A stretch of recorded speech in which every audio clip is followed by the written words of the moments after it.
Good morning, children. I'm Almaz Beg before you, and in today's class, I'm going to continue with the lesson 3 of 12th class textbook, The Spectrum. Last class में हमने lesson 3 के 2 paragraphs को अच्छी तरह study किया था. आज के इस क्लास में हम आगे के paragraph को continue करेंगे. You can see on your screen, this is lesson 3, and the name of the lesson is A Father's Letter. We have already gone through this. हम ये अच्छी तरह पढ़ चुके हैं. You can see the letter. It is written by William Hazlitt. My dear little fellow. This first paragraph we have already gone through, and this is also we have done. We are going to start from here. आज हम यहाँ से continue करेंगे. I am going to read this to you and then I am going to explain it to you word to word. You seemed at first to take no notice of your school fellows, or rather to set yourself against them because they were strangers to you. यहाँ पर father अपने सन को letter में ये बात लिखकर समझा रहे हैं कि जो पहले उनके साथ घटनाएं हुई उनके पुत्र के साथ विद्यालय में, उसके बारे में वो अपने पुत्र को लेटर के थ्रू पत्र लिखकर उसको समझाइश दे रहे हैं. You seemed at first to take no notice of your school fellows. तुमने पहले अपने स्कूल के साथियों का पर ध्यान नहीं दिया. नो नोटिस का मतलब है बिल्कुल भी ध्यान नहीं देना. और rather to set yourself against them, और तुम उनकी बुराई करते रहे. Set yourself against यानी अपने स्कूल फेलोज के विरोध में तुम अपने आप को तैयार करते रहे. Because they were strangers to you, और इसका कारण क्या था कि वे तुम्हारे लिए strangers थे. Strangers मतलब अजनबी थे, तुम उनको बिल्कुल भी नहीं जानते थे. They knew as little of you as you did of them. वे तुम्हारे बारे में बहुत कम जानकारी रखते थे. As you did of them, जैसा कि तुम उनके बारे में बहुत कम जानते थे, वे भी तुम्हारे बारे में बहुत कम जानकारी रखते थे. So, this would have been a reason for their keeping aloof from you as well.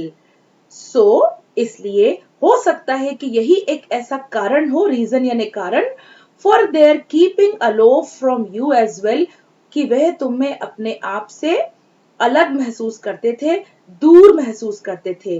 Which you would have felt as a hardship, जिसके कारण तुम्हें hardship यानी कठिनाई का सामना करना पड़ा. Learn never to conceive a prejudice against others because you know nothing of them. अब यहाँ फादर इस लेटर में पहले तो उन्होंने घटनाक्रम बताया कि आपने ऐसा बताया था, और अब इस लाइन के थ्रू अपने सन को एक लेसन देना चाहते हैं, एक सीख देना चाहते हैं. लर्न यानी सीखो, याद रखो, never to conceive prejudice against others. यहाँ पर आपको इसका जो वर्ड टू वर्ड मीनिंग है प्रेजुडिस का, पक्षपात, पूर्वाग्रह, पहले से किसी के बारे में प्रेजुडिस नहीं करना चाहिए. अगेंस्ट अदर्स यानी किसी के भी बारे में पहले से पूर्वाग्रह यानी प्रेजुडिस नहीं करना चाहिए. Because you know nothing of them, क्योंकि तुम उनके बारे में कुछ भी नहीं जानते. नो यानी जानना और नथिंग यानी कुछ भी नहीं. और देम किसके लिए आया है? उन स्टूडेंट्स के लिए जो कि उसके फादर के जो सन है, पुत्र है, उनके साथ स्कूल में पढ़ते हैं. It is bad reasoning and makes enemies of of the world. It is bad reasoning, ये एक बुरा तर्क है. यानी अगर तुम पहले से किसी के बारे में प्रेजुडिस कर लोगे, पूर्वाग्रह कर लोगे, तो ये एक बुरा तर्क होगा. And makes enemies of half of the world, और ऐसा करने से तुम आधे वर्ल्ड को, आधे विश्व को अपना एनिमी बना लोगे, अपना दुश्मन बना लोगे. Do not think ill of them. आगे फादर अपने पुत्र को सीख दे रहे हैं, लेसन दे रहे हैं. Do not think ill of them. जो स्टूडेंट्स, जो स्कूल फेलोज तुम्हारे साथ पढ़ते हैं, उनके बारे में बुरा मत सोचो. इल यानी बुरा, और थिंक यानी सोचना. Till they behave ill to you, जब तक कि वो तुम्हारे साथ बुरा बिहेव ना करे. बिहेव यानी बर्ताव करना. तो फादर यहाँ पर अपने पुत्र को, सन को एक लेसन देना चाहते हैं कि don't think ill of others, दूसरों के बारे में बुरा मत सोचो, till they behave ill to you, जब तक वो तुम्हारे साथ बुरा व्यवहार ना करें, and then strive to avoid the faults which you see in them, और अगर ऐसा है भी, अगर वो तुम्हारे साथ बुरा बिहेव करते भी हैं तो strive to avoid the faults, strive का मतलब है मेक ग्रेट एफर्ट्स, बहुत बहुत ज्यादा बढ़ चढ़कर प्रयास करो उनके फॉल्ट्स को, उनकी कमियों को अवॉइड करने का, यानी उनको टालने का। Which you see in them, जो कि तुम्हें उनमें नजर आती है, यानी बुराइयां यदि उनमें है तो भी उनको अवॉइड करो, उनको उसके लिए स्ट्राइव करो, उसके लिए बहुत स्ट्रगल करो, चाहे तुम्हें कितना भी मेहनत करना पड़े, कोशिश करके उनके फॉल्ट्स को, उनकी कमियों को, उनकी गलतियों को अवॉइड करने का प्रयास करो। This will disarm their hostility, ऐसा करने से sooner than pique or resentment or complaint. 3 new words have been introduced here. आप देखेंगे 3 नए शब्द आपके लिए यहाँ आए हैं। पिक्यू का मतलब होता है, right, you can write down the meaning of the word PQ.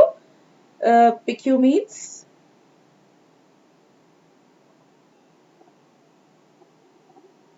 Annoyance, नाराज होना।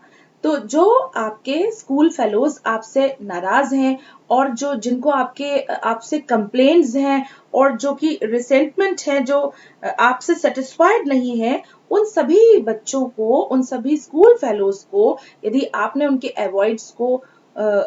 फॉल्ट्स को अवॉइड कर दिया है तो वो सब डिसआर्म हो जाएंगे। डिसआर्म का मतलब है वो सब निहत्थे हो जाएंगे, उनकी जितनी भी आपके लिए जो भी उनके थॉट्स है वो चेंज हो जाएंगे, जो वो अभी आपको समझ नहीं पा रहे, यदि आपने उनकी कमियों को, कमजोरियों को अवॉइड करना प्रारंभ कर दिया तो you will become the winner, आप उन पर विजय प्राप्त कर लेंगे।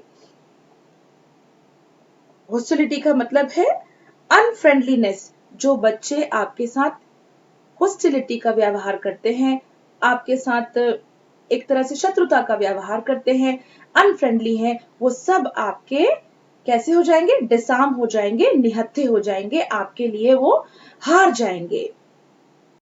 Now, I thought you were disposed to criticize the dress of some of the boys as not so good as your own. यहाँ फादर फिर अपने सन का जो पहले उनके साथ डिस्कशन हुआ है, चर्चा हुई है, उसका विवरण देते हैं और कहते हैं I thought you were disposed to criticise. Criticise का मतलब होता है आलोचना करना। The dress of some of the boys, तुम्हारे स्कूल फेलोज के में से कुछ बॉयज के ड्रेस, उनके जो वस्त्र थे ठीक नहीं थे, as so good as your own, इतने अच्छे नहीं थे जितने कि तुम्हारे थे, तो तुमने उनको क्रिटिसाइज किया था, तो ऐसा नहीं करना। डिस्पोज का मतलब यहाँ पर है prepared to, you were prepared, यहाँ पर है कि तुम उनकी आलोचना करने के लिए पूरी तरह से तैयार थे कि उनके वस्त्र तुम्हारे जैसे नहीं हैं। तो never despise anyone for anything that he can't help. अब यहाँ पर पहले की घटना का वर्णन करने के बाद जो राइटर है, जो फादर है, वो अपने सन को लेसन दे रहे हैं, सीख दे रहे हैं और कहते हैं never despise anyone for anything that he can't help.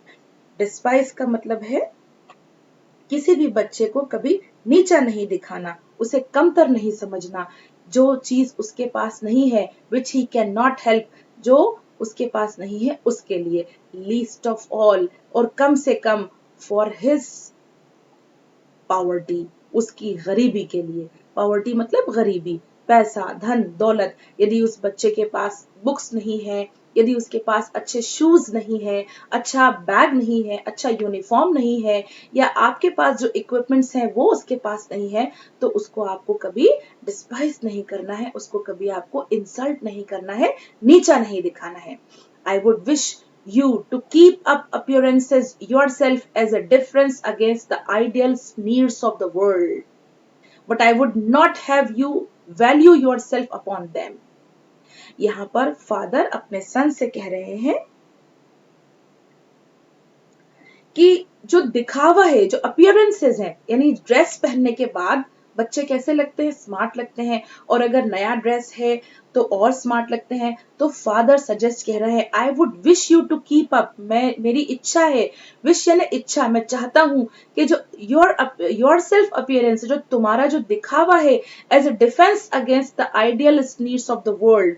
Sneer जो है, स्नीर शब्द का अर्थ है व्यंगात्मक मुस्कान, किसी को चिढ़ाने के लिए जो हंसता है, ऑफ द वर्ल्ड, जो दुनिया हंसती है। But I would not have you value your self upon them, तो तुम कभी ऐसा ना करना कि तुम किसी के अपीयरेंस को देखकर, उसके वस्त्र को देखकर, उसके इक्विपमेंट्स को देखकर तुम उसको अच्छा समझो और बड़ा समझो। ये दुनिया जो है वो दिखावे की है, कभी अपीयरेंस के ऊपर जाकर किसी को अप्रिशिएट नहीं करना।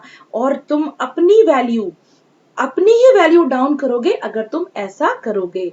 I hope you will neither be the dupe, और मैं आशा करता हूं, मैं तुम्हारा पिता, आशा, होप यानी आशा करना, नाइदर बी द ड्यूब, कि कभी तुम्हें कभी कोई नीचा ना दिखाए, nor victim of vulgar prejudice, और ना ही तुम कभी किसी भद्दे प्रेजुडिस का शिकार हो, कोई तुम्हें प्रेजुडाइज करे, तुम्हें पूर्वाग्रह तुम्हारे बारे में करे।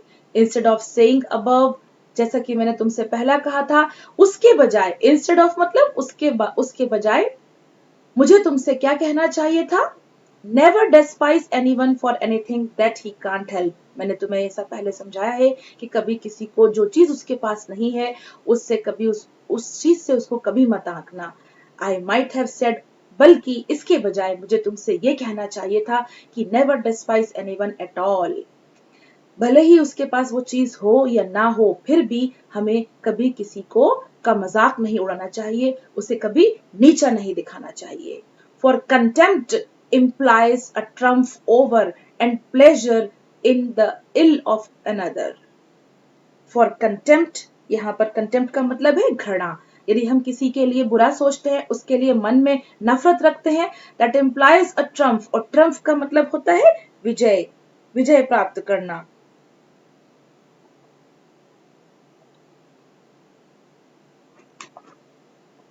तो हम अगर उसका let me complete.